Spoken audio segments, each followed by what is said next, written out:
Hi there, folks. Welcome back to Rich Review. So, in the latest of the films that didn't go wide release in theaters, didn't make much money, or found their way on to your internet, the latest of these, and I just finished watching this film a couple hours ago, and that is the latest from HBO documentaries, and thankfully this is the first HBO documentary that I've watched that isn't about sexual abuse. If that's a joke, it's not a very good one. And this is Running with Beto, and this is basically about Beto O'Rourke's failed attempt to unseat Ted Cruz in the midterm elections last year. And the opening minutes of this film, it basically says, we got to run like we had nothing left to lose. Well, that's basically sums it up, because he did lose, although there was a record amount of turnout that helped get a lot of Democrats elected in Texas. Well, of course, Texas is a deep red state. Let's face it, sometimes you have to take one for the team to actually win something. Again, the Democrats took back the House. They ceded a little bit of control of the Senate. And of course, we follow him along during that tumultuous year as he tries and he visits all 254 Texas counties. Yes, folks, there are 254 counties in Texas. And we see him at his home in El Paso, Texas. That is where my aunt lives. And if my aunt is listening to this review, shout out to her. We do meet his campaign staff. We meet his manager, we meet his social media accounts manager or communications manager, who at one point manages to live stream on Facebook his day starting at 4 o'clock in the morning. The only people who are up at that time are people having surgery and are catching a flight. Would you ever catch me at 4 o'clock in the morning awake? No, you would not. And we also do get to meet some other people from his campaign, one of which involves a woman who I guess is a lesbian who was recently closeted and for a very long time came from a Republican conservative family.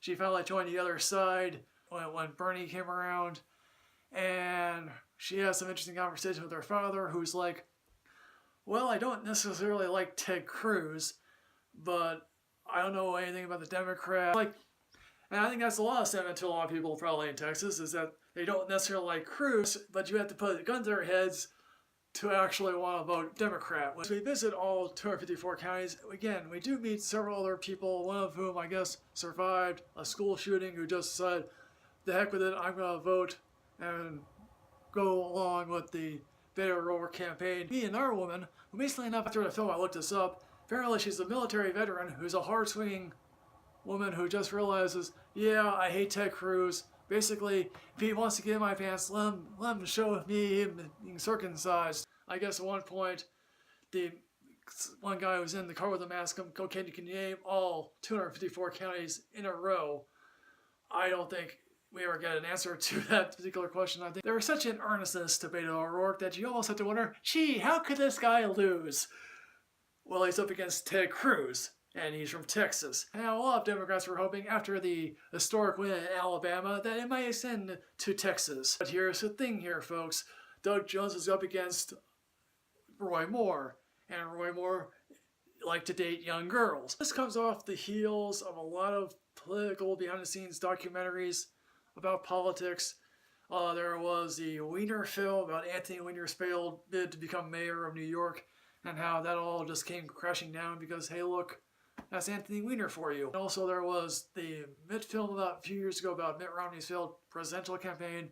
And recently there was a film that I watched but didn't review on this channel, Knock Down the House, that starred Alexandria Ocasio-Cortez. Learned that, oh yes, he was in a rock band. We do learn that, oh yes, he doesn't take PAC money. We see him one day outside his apartment in Washington, D.C. as he goes out for a jog. I guess the moment that made him really go into the stratosphere of upper echelon of celebrity status is when he basically told people, yes, I support black players for kneeling during the national anthem, and that's when the Ted Cruz supporters went into overdrive because they were like, how dare you disrespect our veterans? We do get to meet his wife, we do get to meet his home life, and trust me folks, I would never go into politics because that really screws up your kids. I mean, at least at one point, she's picking him up and they're literally towards the end, they're literally only home 3 days a week. And basically, Washington changes you for the better or for worse. And we also eventually go to the detention center in Texas where they're holding these migrant families and separating them. And yes, that is sad, that is tragic. And I do see some of the debate between Ted Cruz and Beto O'Rourke. Ted Cruz is Ted Cruz in this.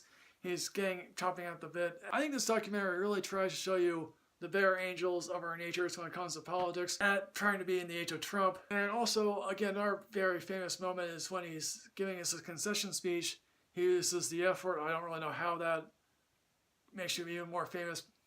But yes, kids are definitely happy when he loses because they don't really want to go through that again.